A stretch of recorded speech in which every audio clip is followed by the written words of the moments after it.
Hello friends, कैसे हैं आप सब। आई होप आप लोग स्वस्थ होंगे, अपनी तैयारी में व्यस्त होंगे। आज हम डिस्कस करेंगे यूपी टेट एसएसटी पेपर 2। इसमें आप सभी को प्रीवियस क्वेश्चंस देखने को मिलेंगे जो आपके एग्जाम के लिए वेरी मोस्ट इंपॉर्टेंट हैं। इसलिए आप सभी लोग वीडियो को लास्ट तक जरूर देखिएगा। चैनल पर पहली बार आए हैं तो चैनल सब्सक्राइब करके बेल आइकन प्रेस कर लीजिएगा, इससे नोटिफिकेशन आप सभी को मिलता रहेगा।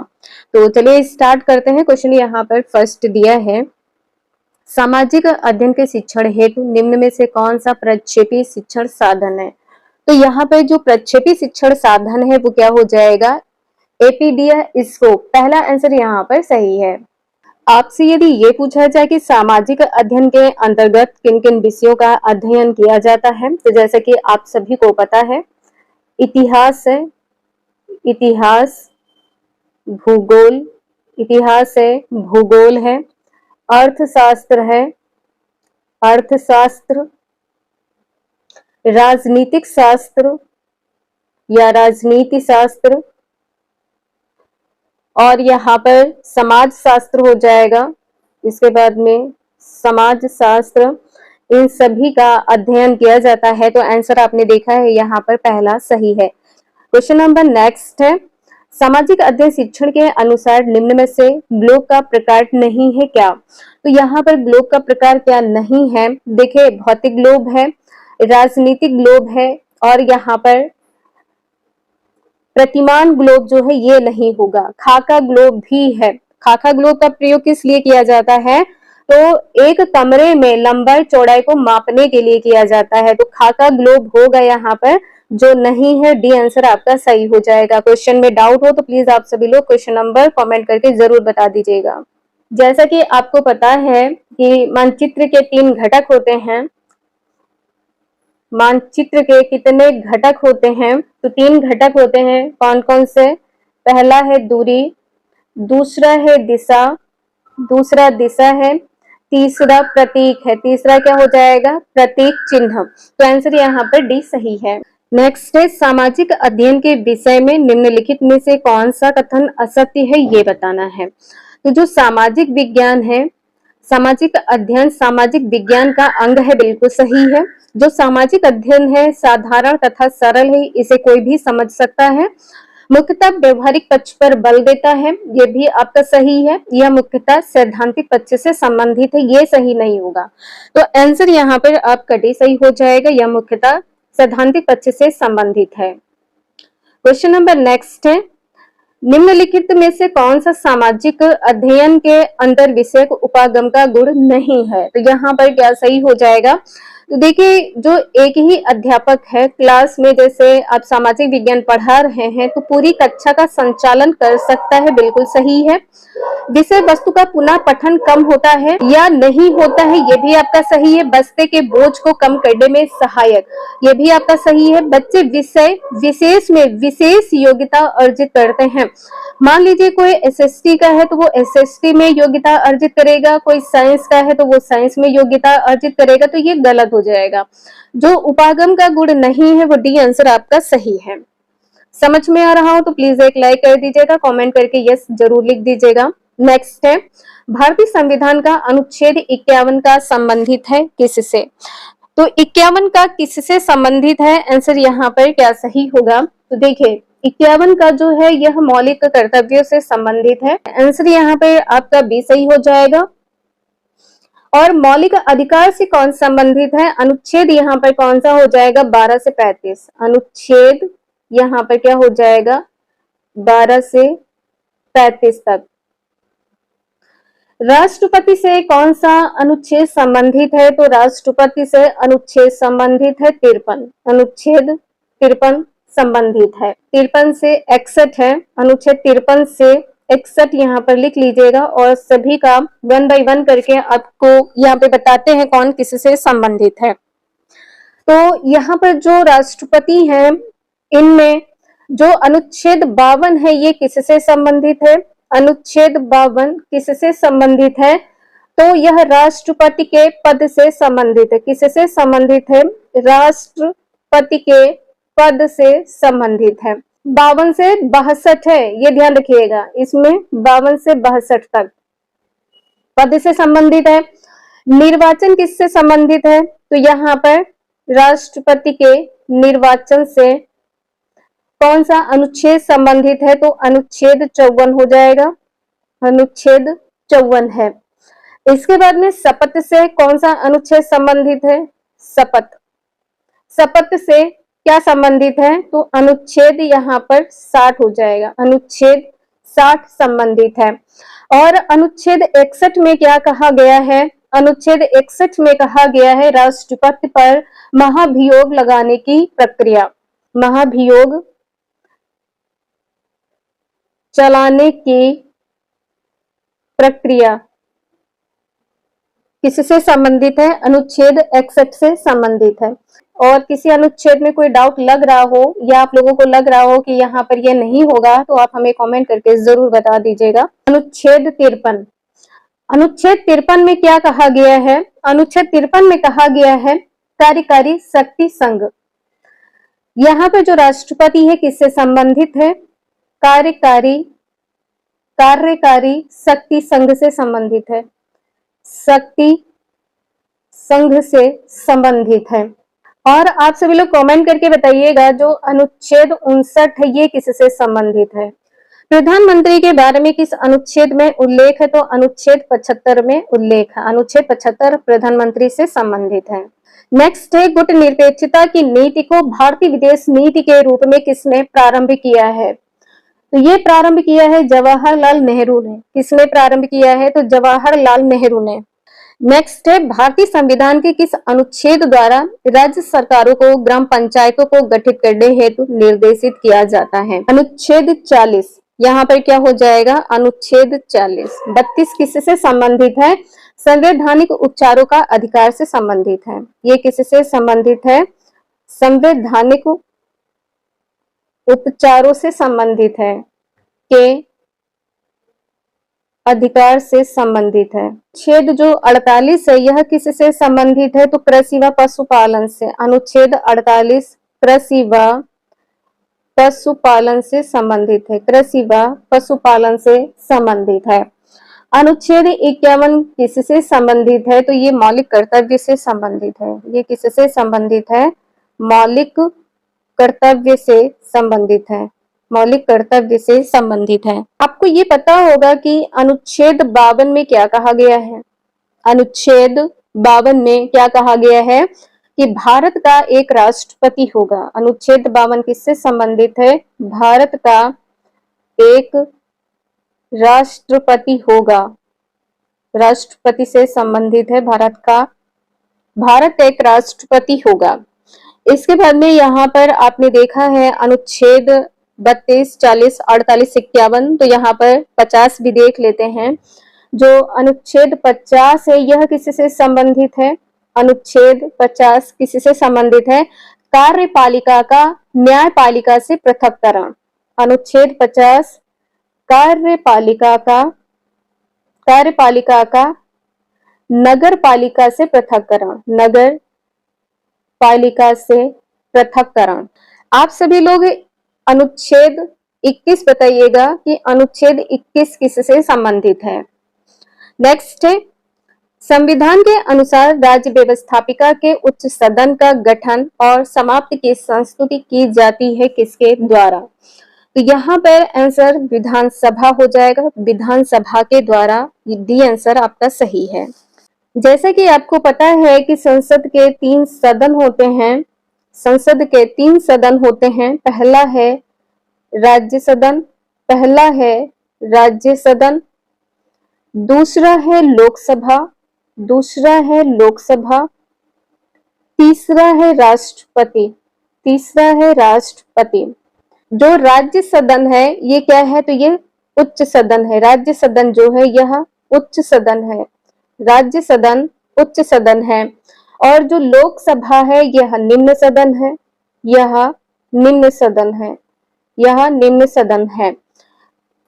राज्यसभा किस अनुच्छेद से संबंधित है? तो ये अनुच्छेद हो जाएगा 80, अनुच्छेद 80, अनुच्छेद 80 हो जाएगा। और जो लोकसभा है अनुच्छेद 81 से संबंधित है, अनुच्छेद 81 से संबंधित है। इसके बाद में जैसे कि आपको ये पता है कि राज्य विधानमंडल के कितने अंग हैं, जिसमें आपका एक विधानसभा आता है, और दूसरा क्या है, इससे पहले आपका हो जाएगा, ये सेकंड नंबर पर है। फर्स्ट नंबर पर हो जाएगा राज्यपाल, फर्स्ट नंबर पर राज्यपाल है, दूसरे नंबर पर विधानसभा है, तीसरे नंबर पर है विधान परिषद, तीसरे नंबर पर क्या है, विधान परिषद है, तीसरे नंबर पर विधान परिषद है। ये क्या है, तो राज्य विधान मंडल के अंग है। ये क्या है, राज्य विधान मंडल के अंग। विधानसभा में अधिकतम सीटों की संख्या कितनी है, 500 है।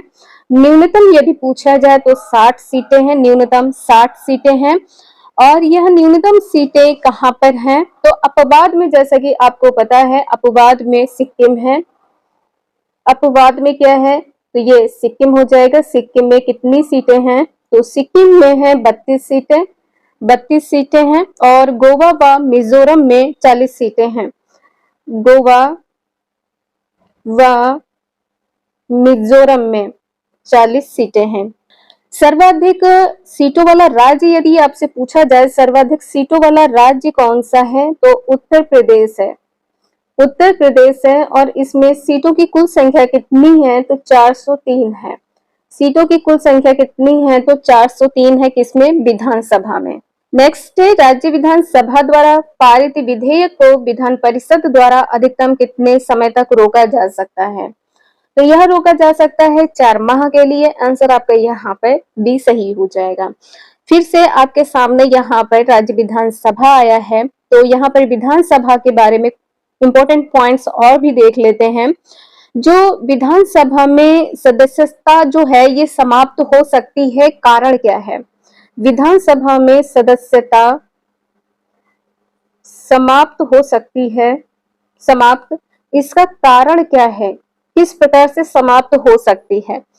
सदन की बैठकों से बिना अनुमति लिए, मान लीजिए सदन में बैठक हुई है, तो सदन में बैठकों के बिना, सदन में बैठक के बिना,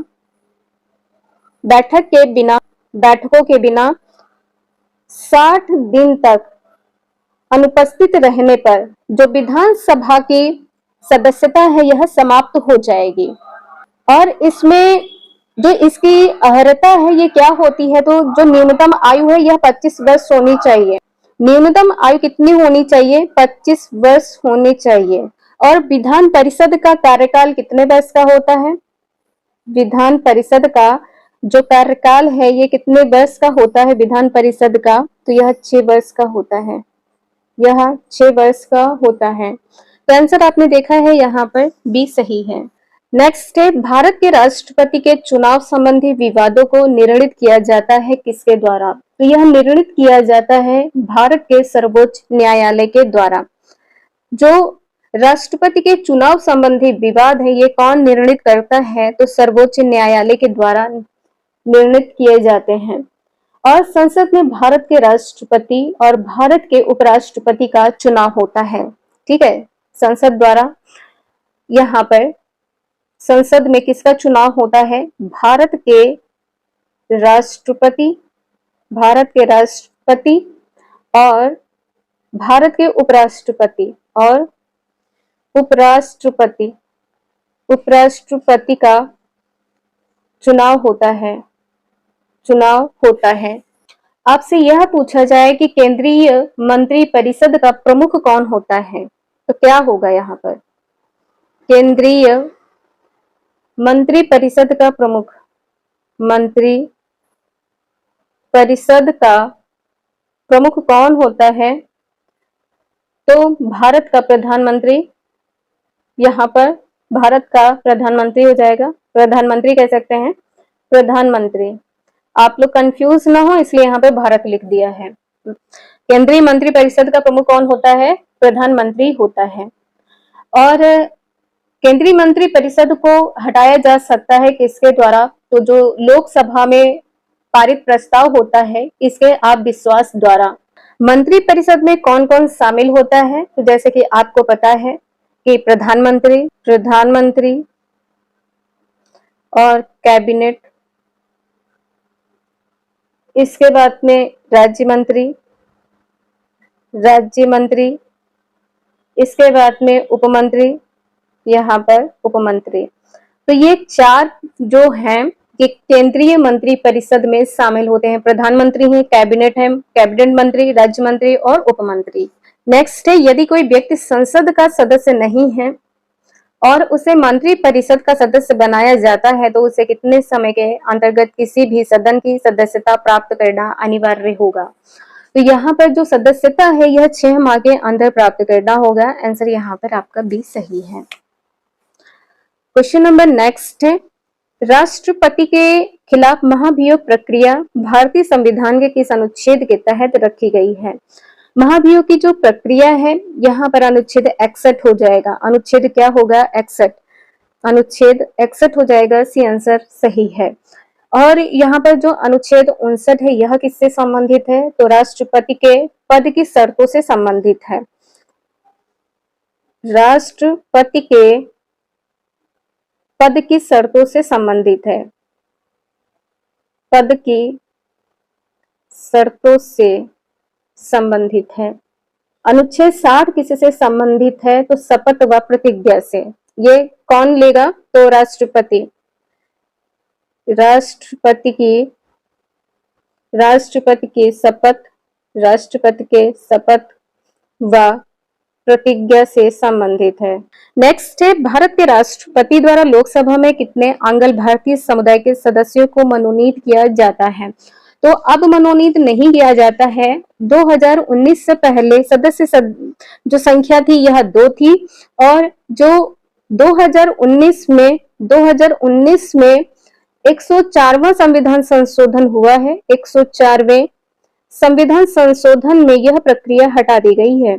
संविधान संशोधन में यह प्रक्रिया हटा दी गई है।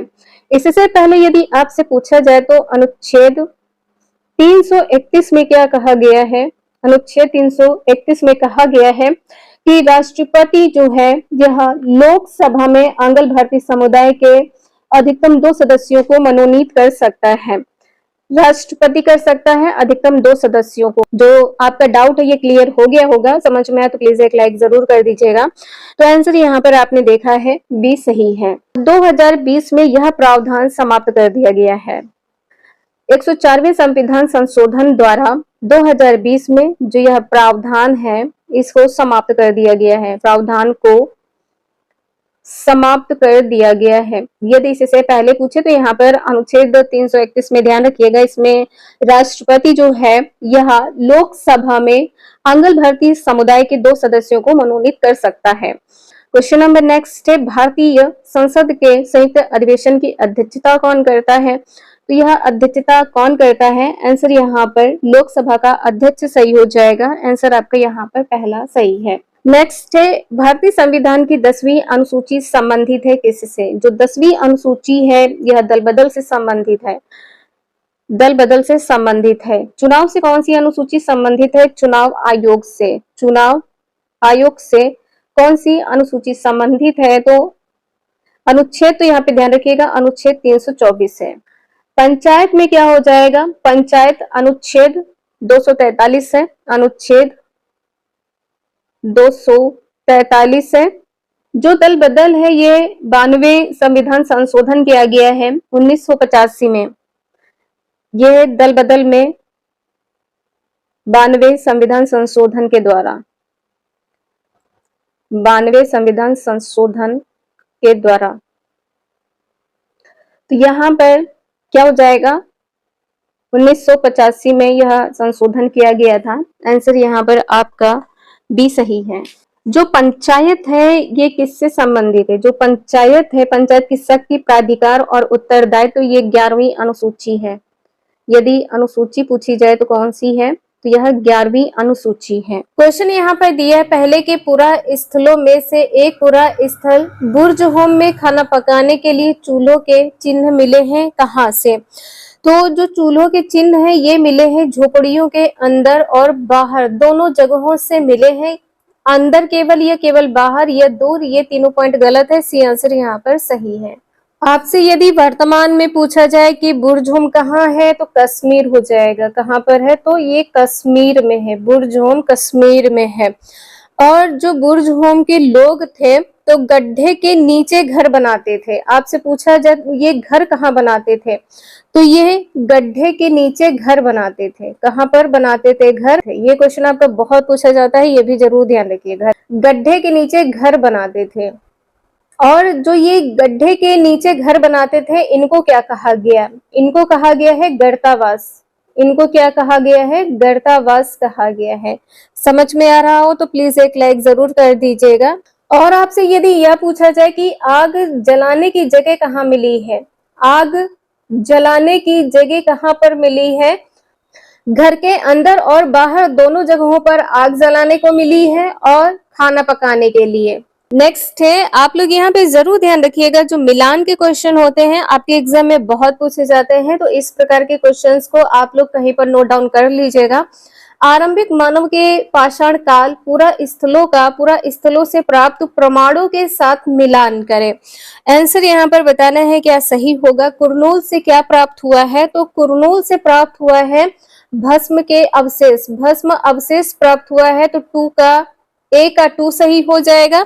भीमबेटका से क्या प्राप्त हुआ है? भीमबेटका से गुफाएं और कंदराएं प्राप्त हुई हैं। भीमबेटका से गुफाएं और कंदराएं। बी का 3 यहाँ पर सही हो जाएगा। हुरंगी से क्या प्राप्त हुआ है? तो हुरंगी से प्राप्त हुआ है आवास और उद्योग स्थल। हुरंगी से आवास और उद्योग स्थल। और पटने से क्या प्राप्त हुआ है? तो पटने से शुतुरमुर्ग के अंडे। पटने से शुतुरमुर्ग के अंडे प्राप्त हुए हैं। तो यहाँ पर आंसर आपका सी सही हो जाएगा। 2341 2341 आंसर यहाँ पर सी सही है। क्वेश्चन नंबर नेक्स्ट है, हड़प्पा निवासी संबंध रखते थे किससे? कांस्य युग से, ताम्र युग से, या पीतल युग से, या लौह युग से? तो कांस्य युग से संबंध रखते थे। पहला आंसर यहाँ पर सही है। जैसा कि आपको पता ही होगा, हड़प्पा से 2 टीले मिले हैं। हड़प्पा से कितने टीले मिले हैं? तो 2 टीले मिले हैं। कौन कौन से टीले हैं? तो आपको पता होगा कि एक है पूर्वी टीला। पूर्वी टीला, इसको क्या कहते हैं? पूर्वी टीले को क्या कहते हैं? नगर टीला। पूर्वी टीले को क्या कहते हैं? नगर टीला कहते हैं। इसके बाद में है पश्चिमी टीला। पश्चिमी टीले को क्या कहते हैं? यदि आप में किसी को पता हो तो आप लोग कमेंट करके जरूर बताएं। पश्चिमी टीले को क्या कहते हैं? तो दुर्ग टीला। पूर्वी टीला, नगर टीला, पश्चिमी टीला, दुर्ग टीला। ये क्या हो जाएगा? दुर्ग टीला। दुर्ग टीला हो जाएगा। और आपको ये भी पता होगा कि हड़प्पा के दक्षिण स्थान में, हड़प्पा के दक्षिण स्थान में एक ऐसा स्थान है जिसे समाधि R37 कहा जाता है। हड़प्पा के आवास क्षेत्र के दक्षिण में एक ऐसा स्थान है या कब्रिस्तान है, कब्रिस्तान है। इसको क्या कहा गया है? इसे कहा गया है समाधि 37। समाधि R37 कहा गया है। समाधि R37 किसको कहा गया है? तो हड़प्पा के आवास क्षेत्र के दक्षिण में कब्रिस्तान है, इसको ही कहा गया। किसको कहा गया? कब्रिस्तान को कहा गया है। हड़प्पा से कौन कौन से अवशेष मिले हैं? तो अवशेष में हो जाएगा शंख का बना बैल। शंख का बना बैल मिला है। शंख का बना बैल मिला है। और क्या मिला है? पीतल का बना इक्का मिला है। पीतल का बना इक्का मिला है। और यहां से क्या प्राप्त हुआ है? तो ईंटों के वृत्ताकार चबूतरे। ईंटों के वृत्ताकार चबूतरे। ईंटों के वृत्ताकार चबूतरे मिले हैं। और यहां से क्या मिला है? तो गेहूं और जौ, गेहूं और जौ के अवशेष मिले हैं। जौ के अवशेष मिले हैं। तो यहाँ पर आपने देखा है, ये कुछ इंपॉर्टेंट पॉइंट है, यहां से क्वेश्चन आपके एग्जाम में पूछा जाता है। और यहाँ पे ध्यान रखिएगा, हड़प्पा के बारे में है तो एक बार जरूर ध्यान रखिएगा। हड़प्पा के उत्खननकर्ता कौन है? तो दयाराम साहनी है। दयाराम साहनी है। उत्खनन वर्ष क्या है? तो 1921 ईस्वी है। और वर्तमान में यदि पूछा जाए तो कहां पर है? तो ये वर्तमान में है मांटगोमरी जिले, पंजाब में, पंजाब प्रांत है और पाकिस्तान में है। मोंटगोमरी जिला है, मोंटगोमरी जिला है। और प्रांत यदि पूछा जाए तो प्रांत है पंजाब, पंजाब प्रांत है। और यदि स्थान पूछा जाए तो क्या है? पाकिस्तान, पाकिस्तान। किस नदी के तट पर? तो ये भी ध्यान रखिएगा, किस नदी के तट पर? रावी नदी के तट पर, रावी नदी के तट पर उत्खनन किया गया है, रावी नदी के तट पर। नेक्स्ट है, भारत में आरंभिक मानवों पर समझ के लिए निम्न में से किसे एक प्राथमिक स्रोत माना जा सकता है? तो प्राथमिक स्रोत किसको माना जा सकता है? यहाँ पर आंसर क्या सही हो जाएगा? कांगड़ा शैली है, या गिरनार शैली है, या पादशाहनामा है, या मध्य प्रदेश की शैली है। तो जैसा कि आप सभी को पता है कि मध्य प्रदेश की शैल चित्रकला है, तो आंसर यहाँ पर आपका डी सही हो जाएगा। मध्य भारत में सोन नदी घाटी के यहाँ पर आपको लिख दे रहे हैं, तो ध्यान रखिएगा, मध्य प्रदेश के बारे में ही है। एक इंपॉर्टेंट पॉइंट है, मध्य भारत में सोन नदी घाटी के ऊपरी भाग में जो पुरातात्विक खुदाई की गई है करीब 80,000 साल पहले, यहाँ से मानव निवास के साक्ष्य मिले हैं। कहाँ से मिले हैं? पुरातात्विक खुदाई से मिले हैं, मध्य भारत में सोन नदी घाटी के ऊपरी भाग में। आंसर यहाँ पर आपका डी सही हो जाएगा। क्वेश्चन नंबर नेक्स्ट है, सिंधु घाटी सभ्यता की नर्तकी प्रतिमा के बारे में निम्नलिखित में से कौन सा कथन सत्य नहीं है, ये बताना है। तो आंसर यहाँ पर क्या सही हो जाएगा? जो नर्तकी की प्रतिमा है यह मोहनजोदड़ो में पाई गई थी, बिल्कुल सही है। यह कांसे से निर्मित है, ये भी सही है। नर्तकी के बाएं हाथ में 2 दर्जन से अधिक चूड़ियां हैं, ये भी सही है। लेकिन यहाँ पर जो इसकी लंबाई है, यहाँ पर कहा गया है 2 फीट है, 2 फीट नहीं है। सेंटीमीटर में पूछा जाए तो 10.5 सेंटीमीटर है। और यदि आपसे इंच में पूछा जाए तो 4.1 इंच है। तो आंसर यहाँ पर आपका क्या सही नहीं है? डी सही हो जाएगा। इस प्रतिमा की लंबाई 2 फीट है। नेक्स्ट है, भारत के निम्नलिखित राज्यों में से किस राज्य में हड़प्पा के नगर सबसे बड़ी संख्या में मिले हैं? तो जो हड़प्पा के नगर है सबसे बड़ी संख्या में कहां पर मिले हैं? तो यहाँ पर गुजरात हो जाएगा। आंसर यहाँ पर आपका पहला सही हो जाएगा, गुजरात है। नेक्स्ट है, निम्नलिखित में से कौन सा स्थल प्रागैतिहासिक चित्रकला के लिए प्रसिद्ध है? प्रागैतिहासिक चित्र शैली के लिए क्या प्रसिद्ध है? भीमबेटका हो जाएगा। आंसर यहाँ पर बी सही हो जाएगा, भीमबेटका। भीमबेटका कहाँ पर है? तो यह मध्य प्रदेश में है, मध्य प्रदेश में है, जैसा कि आप सभी को पता है मध्य प्रदेश में है। शैल चित्रकला की जानकारी और कहां से मिलती है? तो विंध्य क्षेत्र से मिलती है। और यदि पूछा जाए कहां से मिलती है तो विंध्य क्षेत्र से मिलती है। भीमबेटका है और विंध्य क्षेत्र है। और जो शैल चित्रकला है कहां पर मिले हैं यदि ये पूछा जाए तो गुफाओं की दीवारों पर मिले हैं। कहां पर? गुफाओं की दीवारों पर। गुफाओं की दीवारों पर शैल चित्र मिली है, शैल चित्र मिली है या मिले हैं। तो आंसर यहां पर आपने देखा है बी सही है। आपको पता होगा सांची के बारे में, स्तूपों की कला है। सांची क्या है? तो स्तूपों की कला है, सांची स्तूपों की कला है। नेक्स्ट है, हड़प्पावासी टिन प्राप्त करते थे कहां से? तो अफगानिस्तान से। आंसर यहाँ पर आपका पहला सही हो जाएगा, अफगानिस्तान। नेक्स्ट है, निम्न में से कौन सी अवधि हड़प्पा सभ्यता का सही काल दर्शाती है? जो सही काल दर्शाती है तो यहाँ पर आंसर क्या सही हो जाएगा? 2600 ईसा पूर्व से 1900 ईसा पूर्व तक। आंसर यहाँ पर आपका डी सही है। और अगर किसी क्वेश्चन में कोई डाउट हो तो प्लीज आप सभी लोग कमेंट करके क्वेश्चन नंबर जरूर मेंशन कर दीजिएगा। आंसर यहाँ पर आपका डी सही है। नेक्स्ट है, मनुष्य ने कुछ क्षेत्रों में लगभग 8000 वर्ष पहले गाँव में रहना आरंभ किया था। निम्नलिखित में से वे क्षेत्र कौन से थे? तो कौन से क्षेत्र थे? सुलेमान तथा किरथर पहाड़ियां, आंसर आपका यहाँ पर भी सही हो जाएगा, सुलेमान तथा किरथर पहाड़ियां हैं। नेक्स्ट है, मानव इतिहास में कौन सा काल या युग सबसे लंबा है? जैसा कि आप सभी को पता है पूरा पाषाण काल या युग है, आंसर आपका यहाँ पर पहला सही हो जाएगा।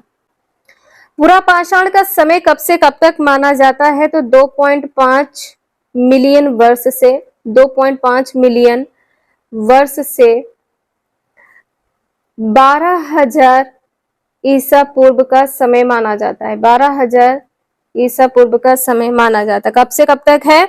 तो 2.5 मिलियन वर्ष से शुरू होकर 12,000 ईसा पूर्व तक समय माना जाता है। मध्य पाषाण काल का समय क्या है? तो मध्य पाषाण काल का समय है 12,000 ईसा पूर्व से 10,000 ईसा पूर्व। 12,000 ईसा पूर्व से 10,000 ईसा पूर्व का समय माना जाता है। नव पाषाण काल का क्या कहेंगे? तो 10,000 ईसा पूर्व। 10,000 ईसा पूर्व का समय माना जाता है। 10,000 ईसा पूर्व का समय माना जाता है। नेक्स्ट है, डैश प्राचीन शैली चित्रकला मिली है कहां से? तो यह मिली है मध्य प्रदेश तथा उत्तर प्रदेश से। कहां से मिली है? मध्य प्रदेश तथा उत्तर प्रदेश से मिली है। यहाँ पर डी आंसर सही है। क्वेश्चन नंबर नेक्स्ट है, निम्नलिखित में से कौन सा हड़प्पा का स्थल नहीं है? हड़प्पा स्थल कौन सा नहीं है? तो चिरांद नहीं है। चिरांद नहीं है। चिरांद किससे संबंधित है? सहगौरा से संबंधित है। चिरांद किससे संबंधित है? सहगौरा से संबंधित है। यहाँ पे राखीगढ़ी है, सोतकाको है और गवेरी वाला है। तो ये तीनों हैं, लेकिन चिरांद यहाँ पर नहीं है। नेक्स्ट है, लोथल डैश था क्या? तो लोथल क्या था? हड़प्पा सभ्यता का बंदरगाह एवं व्यापारिक केंद्र था। जो लोथल था ये क्या था? बंदरगाह और व्यापारिक केंद्र। नेक्स्ट है, मध्य प्रदेश में स्थित भीमबेटका एक डैशपुरा स्थल है। जो भीमबेटका है ये पुरा पाषाणिक स्थल है। ये किस प्रकार का है? तो पुरा पाषाणिक स्थल है। और जैसा कि आपने प्रीवियस क्वेश्चन देखा है, दक्षिण उत्तर प्रदेश में प्रागैतिहासिक शैल चित्रकला की जानकारी मिलती है कहाँ से? भीमबेटका से। भीमबेटका कहाँ पर है? तो मध्य प्रदेश में है। मध्य प्रदेश। यहाँ से किसकी जानकारी मिलती है? तो शैल चित्रकला की जानकारी मिलती है। शैल चित्रकला की जानकारी मिलती है। नेक्स्ट है, किस स्थान पर मृतक को प्रायः उत्तर की ओर सिर करके दफनाया जाता था? तो जैसा कि आप सभी को पता है, आंसर यहाँ पर इनाम गांव सही हो जाएगा। इनाम गांव आंसर यहाँ पर क्या सही हो जाएगा? इनाम गांव पहला आंसर यहाँ पर सही है। जो इनाम गांव है ये किस प्रकार का गांव है? तो आरंभिक गांव है। ये किस प्रकार का गांव है? तो यह आरंभिक गांव है। और यह संबंधित किससे है? महापाषाण कब्र से संबंधित है। महापाषाण कब्र से संबंधित है। महापाषाण कब्र से संबंधित है। और इसमें सिर उत्तर की ओर किया जाता था। सिर जो है किस ओर? तो उत्तर दिशा में। उत्तर दिशा में। आंसर यहाँ पर देखा है आपका पहला सही है। नेक्स्ट है, निम्न में से कौन सा पूरा पाषाण स्थल है? जो पूरा पाषाण स्थल है ये क्या है? तो आपका आंसर यहाँ पर क्या सही हो जाएगा? भीमबेटका है। आंसर आपका सही है, भीमबेटका है। नेक्स्ट है, चावल का कृषिगत उत्पादन सर्वप्रथम कहां पर हुआ था? चावल का जो उत्पादन है सर्वप्रथम हुआ था दक्षिण पूर्व एशिया में। आंसर यहाँ पर आपका भी सही हो जाएगा, दक्षिण पूर्व एशिया में। नेक्स्ट है, भारत में द्वितीय नगरीकरण 6वीं सदी ईसा पूर्व हुआ था, परंतु पहला नगरीकरण लगभग कब हुआ है? तो यहाँ पर जो पहला नगरीकरण है ये लगभग हुआ है 2500 ईसा पूर्व। 2500 ईसा पूर्व में हुआ है। आंसर आपका यहाँ पर पहला सही हो जाएगा। नेक्स्ट है, इस क्वेश्चन का आंसर आप लोगों को कमेंट करने के लिए बताया था। सिंधु सभ्यता की लिपि क्या थी? तो जैसा कि आप सभी को पता है अवाचनीय है और इसकी लिपि क्या है? ब्राह्मी लिपि का ये अनुसरण करती है। तो जो सिंधु सभ्यता है किसका अनुसरण यदि पूछा जाए किसका करती है? अनुसरण किसका करती है? तो ब्राह्मी लिपि का। किसका? तो ब्राह्मी लिपि का। ब्राह्मी लिपि हो जाए तो ए, बी और डी। ए, बी और डी, बी आंसर यहाँ पर सही है, सी यहाँ पर गलत हो जाएगा। जैसे कि आपको पता है कि जो ऋग वैदिक काल है यह कब से कब तक माना जाता है, तो 1500 से 1000 ईसा पूर्व का समय माना जाता है। 1500 से 1000 ईसा पूर्व का समय माना जाता है। और आप लोगों को ये भी पता होगा, इस टाइप के क्वेश्चंस आपके एग्जाम में बहुत पूछे जाते हैं। जो 4 वर्ण हैं इनकी उत्पत्ति कहाँ से मानी जाती है, यदि ये पूछा जाए तो क्या होगा, ऋग्वेद के 10वें मंडल से। ऋग्वेद के 10वें मंडल से मानी जाती है उत्पत्ति। और वर्णित किसमें है, 4 वर्ण जो है ये वर्णित किसमें है, यदि ये पूछा जाए तो क्या होगा, वर्णित किसमें है, तो पुरुष सूक्त में वर्णित है, पुरुष सूक्त में वर्णित है। और इसका वर्णन किसके द्वारा किया गया है, वर्णन किसके द्वारा किया गया है, तो विराट के द्वारा किया गया है, विराट के द्वारा वर्णन किया गया है। जैसे कि 4 वर्ण तो आप लोगों को पता होंगे, एक बार आप लोग यहाँ पर देख लीजिए। जैसे पहला है ब्राह्मण, पहला है ब्राह्मण वर्ण, इसको क्या कहा गया है, परम पुरुष के मुख से उत्पन्न। ये जो ब्राह्मण वर्ण है ये किससे उत्पन्न हुआ है, परम पुरुष के मुख से, परम पुरुष के मुख से। देखिए यहाँ पर जो आप सभी के हिस्ट्री की क्लास ये है, जो आप सभी के पीवाईक्यू हैं क्वेश्चंस, इसमें जो भी आपको बताया जा रहा है वो आप सभी के बुक के द्वारा बताया जा रहा है। तो यहाँ पर आप सभी लोग इस प्रकार से पढ़िएगा। यहाँ पर कोई प्रकार से कौन क्या है, किस कास्ट से है, यहाँ पर कोई मैटर नहीं करता है। तो देखिए जो ब्राह्मण है वो परम पुरुष के मुख से इनकी उत्पत्ति मानी जाती है या उत्पन्न हुए हैं। इसके बाद में क्षत्रिय है, क्षत्रिय परम पुरुष की भुजाओं से उत्पन्न, परम पुरुष के भुजाओं से उत्पन्न।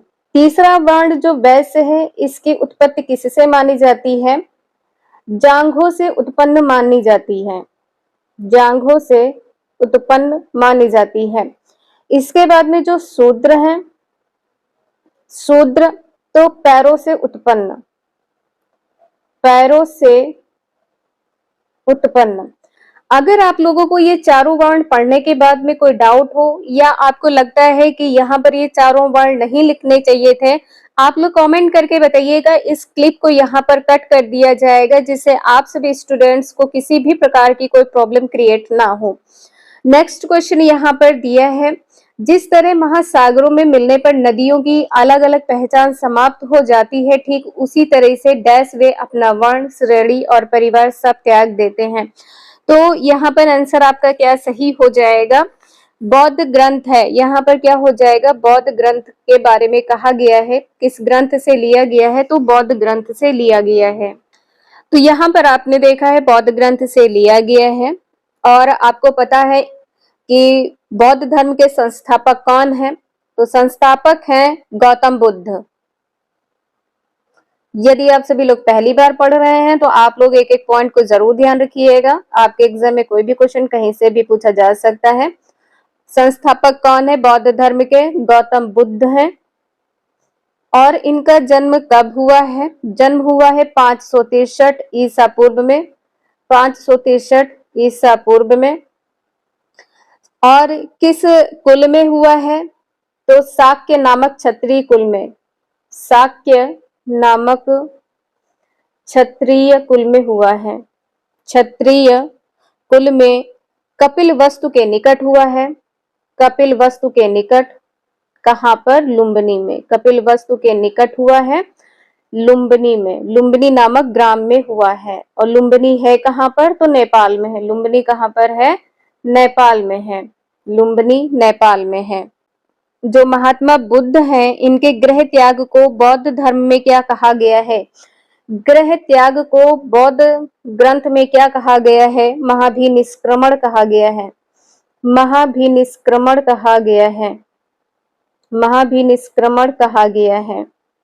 आप लोग एक क्वेश्चन का आंसर कमेंट करके जरूर बताइएगा, वेरी वेरी मोस्ट इंपॉर्टेंट है। जो गृह त्याग के बाद में सिद्धार्थ ने किस नदी के तट पर अपना मुंडन करवाया था, किस नदी के तट पर मुंडन करवाया था किसने? तो सिद्धार्थ ने। ये क्वेश्चन आपके एग्जाम में छपा मिल सकता है, तो आप लोग कमेंट करके जरूर बताइएगा। क्वेश्चन नंबर नेक्स्ट है, निम्नलिखित में से कौन सा जोड़ा विषम है ये बताना है। तो जो जोड़ा विषम है यहाँ पर क्या सही हो जाएगा? वैशेषिक तो आपको पता है कणाद से संबंधित है। वैशेषिक किससे संबंधित है? तो कणाद से संबंधित है। न्याय किससे संबंधित है? न्याय गौतम से संबंधित है। न्याय गौतम से संबंधित है। योग किससे संबंधित है? पतंजलि से। वेदांत किससे संबंधित है? महर्षि बादरायण से संबंधित है। महर्षि बादरायण से संबंधित है। जैमिनी दर्शन मीमांसा दर्शन के प्रवर्तक हैं। मीमांसा दर्शन के प्रवर्तक हैं। आपसे पूछा जाए मीमांसा दर्शन के प्रवर्तक कौन है? तो जैमिनी है। प्रवर्तक कौन है? जैमिनी है। नेक्स्ट है, प्रारंभिक काल से शुरू करके आरोही क्रम में निम्नलिखित को सजाएं। यहाँ पर आपको बताना है जो प्रारंभिक काल दिए हुए हैं इनको आरोही क्रम में लगाना है। वेदों की रचना की शुरुआत कब हुई है? देखिए आपके क्वेश्चन में ये मेंशन नहीं किया गया है, लेकिन फिर भी यहाँ पर आप लोगों को समझने के लिए वर्ष लिख दिए गए हैं। तो 35,000 वर्ष पहले। 35,000 वर्ष पहले तो यहाँ पर पहला ही आ जाएगा। महापाषाण के निर्माण की शुरुआत कब हुई है? तो ये हुई है 3,000 वर्ष पहले। इनाम गांव में कृषकों का जो निवास है 2700 वर्ष पहले हुआ है। चरक 200 साल पहले, यानी कि आपका आंसर सी सही हो जाएगा। ए बी सी डी ये सीक्वेंस से चारों पॉइंट लगे हुए हैं। आपका आंसर यहाँ पर सी सही हो जाएगा। नेक्स्ट है, रावी नदी का प्राचीन नाम था क्या? तो रावी नदी का जो प्राचीन नाम था ये क्या है? आंसर आपका यहाँ पर परुष्णी सही हो जाएगा। सी आंसर सही है। रावी नदी यहाँ पर आपसे पूछा जाए कि वर्तमान में स्थिति इसकी क्या है, तो प्रांत पंजाब प्रांत पाकिस्तान में है। पंजाब प्रांत पाकिस्तान में। जो हड़प्पा है आप सभी को पता है रावी नदी किससे संबंधित है? हड़प्पा से संबंधित है। हड़प्पा का उत्खननकर्ता कौन है? दयाराम साहनी है। दयाराम साहनी है, आप सभी को पता है। उत्खनन वर्ष क्या है? तो 1921 है। उत्खनन वर्ष 1921 है। कहां पर है? तो मोंटगोमरी जिले में हुआ है। मोंटगोमरी जिले में हुआ है। और मोंटगोमरी जिला है कहां पर? तो यह है पंजाब प्रांत के पाकिस्तान में। नेक्स्ट है, ऋग्वेद के विषय में निम्नलिखित इन कथनों पर विचार कीजिए और सही उत्तर का चयन कीजिए। यहाँ पर आपको बताना है क्या सही होगा। यह 35 वर्ष पूर्व लिखा गया था। जो ऋग्वैदिक काल है यहाँ पर कहा गया है 35 वर्ष पूर्व लिखा गया था, ये गलत हो जाएगा। इसकी रचना प्राकृत में की गई थी। जो इसकी रचना है प्राकृत में की गई थी, ये भी गलत है। इसमें 1000 से अधिक प्रार्थनाएं हैं। केवल आंसर आपका यहाँ पर सी सही होगा। तो डी आंसर सही हो जाएगा। सी सही है, ए बी यहाँ पर गलत है। जैसा कि आपको पता ही है कि ऋग्वैदिक का काल क्या है, तो ये काल है 1500 से 1000 ईसा पूर्व। 1000 ईसा पूर्व का समय है। और आप लोगों को ये भी पता होगा कि आर्य कहाँ रहते थे। जो आर्य जन लोग थे ये कहाँ पर रहते थे? तो 7 नदियों वाले क्षेत्र में रहते थे। आर्य जन कहाँ रहते थे? 7 नदियों वाले क्षेत्र में। 7 नदियों वाले क्षेत्र में रहते थे। और इसको क्या कहा गया है? 7 नदियों का क्षेत्र सप्त सिंधु क्षेत्र। इसको क्या कहा गया है? सप्त सिंधु क्षेत्र कहा गया है। समझ में आ रहा हो तो प्लीज आप सभी लोग एक लाइक कर दीजिएगा और कमेंट करके यस जरूर लिख दीजिएगा। जो भारत नाम है, अपने भारत का जो भारत नाम है किसके नाम पर है? तो भरत वंश के नाम पर है। भरत वंश के नाम पर भारत वंश है। और यह किस वेद से संबंधित है? तो आपको पता होगा यह संबंधित है ऋग्वेद से। यह किससे संबंधित है? ऋग्वेद से संबंधित है। वेरी मोस्ट इंपोर्टेंट है, तो आप लोग जरूर ध्यान रखिएगा। एक क्वेश्चन आप लोगों को यहाँ पर बता दें कि जो ऋग्वैदिक काल का जो राजनैतिक जीवन था वो किस प्रकार का था। ऋग्वेद है यहाँ पर, तो इसको जरूर ध्यान रखिएगा। इनका जो राजनैतिक जीवन था वो किस प्रकार का था। गोप किसको कहा जाता था? ये जो पॉइंट्स हैं ये आपके एग्जाम में पूछे ही जाते हैं। कबीले का एक राजा होता था। कबीले का राजा, कबीले का राजा होता था, जिसको क्या कहा जाता था? गोप कहा जाता था। यह कबीले का संरक्षक होता था। जो गोप है यह कबीले का संरक्षक होता था। संरक्षक। आप लोगों को पता होगा कि ऋग वैदिक काल में जो इकाइयां हैं, कौन कौन सी इकाइयां हैं? 3 इकाई कौन कौन सी हैं? ग्राम है, विस है और जन है। आप लोग कोई भी पेपर उठाकर देख लीजिए, ये क्वेश्चन आपके एग्जाम में पूछे ही जाते हैं। ग्राम क्या होता है? तो ग्राम जो है कई परिवारों का समूह है। कई परिवारों का समूह, कई परिवारों का समूह। इसके बाद में विस क्या होता था? तो कई गांवों का एक समूह, कई गांव का समूह। तो यहाँ पर क्या हो जाएगा? गांव का समूह, कई गांवों का समूह। यह गांवों का समूह होता था। और जन क्या होता था? तो जन है विषों का समूह। जन क्या है? जन होता है विषों का समूह। जन क्या है? विषों का समूह। ये एक दूसरे से कनेक्टेड है, तो आप लोग जरूर ध्यान रखिएगा। अब यहाँ पर हम बात कर लेते हैं विष के बारे में। जो विष कई गांवों का समूह होता था और इसका प्रधान कौन होता था? विष का जो प्रधान है ये कौन होता था? विषपति। विष का प्रधान कौन होता था? तो विषपति होता था, आपको पता है। इसके बाद में जन को क्या कहा जाता था? जो जन के अधिकारी हैं, जन के अधिकारी, इनको क्या कहा जाता था? जनपति कहा जाता था। जनपति, इनको जनपति कहा जाता था। और आप लोगों को पता है कि जन से ऊपर कौन होता था? एरो का साइन है ऊपर की तरफ, तो ध्यान रखिएगा, देश या राष्ट्र। देश या राष्ट्र ऊपर होता था। ऊपर होता था किससे? तो जन से। ये भी ध्यान रखिएगा, किससे? जन से। कोई डाउट हो तो प्लीज आप सभी लोग कमेंट करके जरूर बता दीजिएगा। आप सभी को टेलीग्राम पर शेयर कर देंगे तो आप लोग वहां पर देख सकते हैं। तो यहाँ पर आपने देखा है, आंसर आपका सी सही है। नेक्स्ट है विनय पिटक एक ग्रंथ है जो अभिलेखित करता है क्या? तो यहाँ पर आंसर आपका क्या सही हो जाएगा? विनय पिटक के बारे में पूछा गया है। बौद्धों के नियम। विनय पिटक में क्या होगा? बौद्धों के नियम होंगे। आंसर यहाँ पर डी सही है। तो 3 पिटक हैं। बौद्ध साहित्य में कितने पिटक हैं? 3 पिटक हैं। पहला है सुत्त पिटक। पहला है सुत्त पिटक।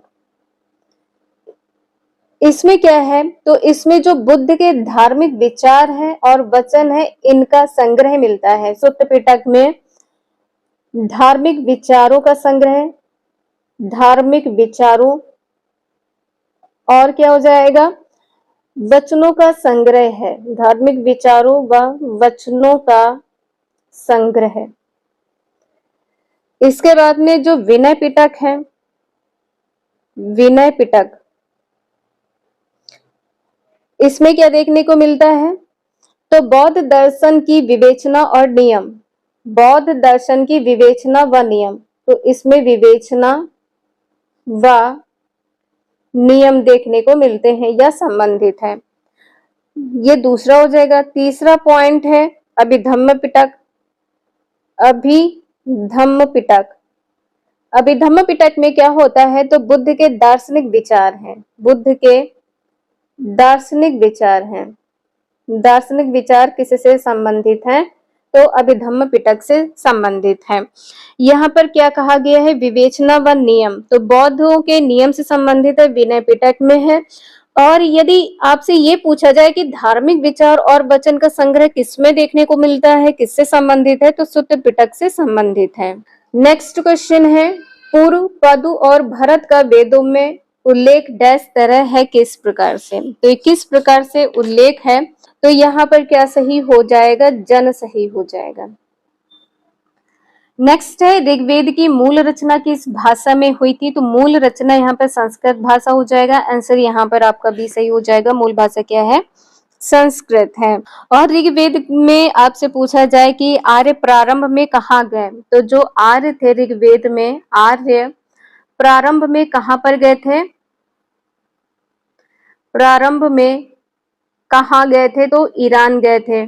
प्रारंभ में कहाँ गए थे, ईरान गए थे।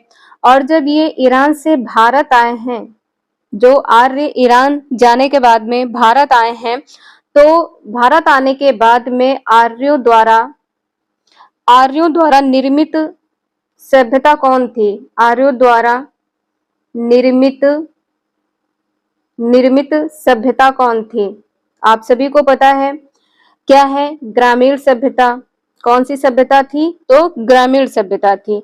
और आर्य की जो भाषा है, इसमें आपसे पूछा गया है ऋग्वेद के बारे में है, आर्यों की जो भाषा है क्या थी, संस्कृत भाषा। आर्यों की भाषा क्या थी, तो संस्कृत भाषा। आंसर यहाँ पर आपने देखा है बी सही है। और इस काल में यानी कि ऋग्वेद काल में जो सबसे पवित्र नदी थी, ये कौन सी है, सबसे पवित्र नदी आप सभी को पता है सरस्वती नदी, जो कि लुप्त हो चुकी है। आंसर यहाँ पर आपका बी सही है। क्वेश्चन नंबर नेक्स्ट है, इनमें से एक संगीतमय माना जाता है, संगीतमय माना जाता है, तो यहाँ पर क्या होगा, सामवेद को माना जाता है। आंसर यहाँ पर आपका बी सही हो जाएगा। सामवेद की रचनाओं का गान करने वाला क्या कहलाता है, रचनाओं का गान करने वाला क्या कहलाता है, उद्गात्र कहलाता है, उद्गात्र कहलाता है। और एक क्वेश्चन आपका ये बहुत पूछा जाता है कि किसकी भाषा गद्य और पद्य दोनों है, किस वेद में, तो यजुर्वेद में। गद्य में भी है और पद्य में भी है, गद्य व पद्य दोनों में है। यजुर्वेद की जो भाषा है गद्य व पद्य दोनों में है।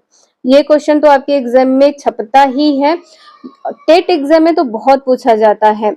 और यजुर्वेद का पाठ करने वाले को क्या कहते हैं, यजुर्वेद के पाठ करने वाले को क्या कहते हैं, पाठ करने वाले को क्या कहते हैं, इनको क्या कहते हैं, अथर्वयु कहते हैं, इनको क्या कहते हैं, अथर्वयु कहते हैं। अथर्ववेद की रचना किसके द्वारा की गई है, तो अथर्वा ऋषि के द्वारा की गई है। अथर्ववेद की रचना अथर्वा ऋषि के द्वारा की गई है। नेक्स्ट है, ऋग्वेद में गंगा और यमुना नदी का कितनी बार नाम आया है, तो यहाँ पर बताना है कितनी बार नाम आया है। गंगा का एक बार नाम आया है, ठीक है, गंगा का एक बार नाम आया है, लेकिन वहीं यदि हम यमुना नदी की बात करें तो 3 बार। यमुना नदी का नाम कितनी बार आया है, 3 बार आया है। तो यहाँ पर देखिए आपको ये दोनों पॉइंट बता दिए गए हैं, लेकिन जो आपके एग्जाम में टेट एग्जाम में यूपी टेट सी टेट में जो आपका ये आंसर पूछा गया था, तो यहाँ पर एक कहा था, क्योंकि यहाँ पर पहले गंगा लिखा है इसलिए यहाँ पर एक माना था। 1 या 3 लिखा हो तो जरूर ध्यान रखिएगा, दोनों पॉइंट सही है। गंगा का नाम 1 बार आया है और यमुना का नाम 3 बार आया है। नेक्स्ट है, नैनीताल झील को स्कंद पुराण में निम्न में से किस नाम से जाना जाता है।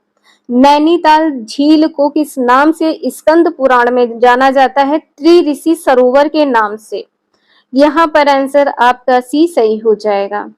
नेक्स्ट है, सत्यमेव जयते लिया गया है किससे, सभी को पता, रटा हुआ क्वेश्चन है, मुंडक उपनिषद से लिया गया है।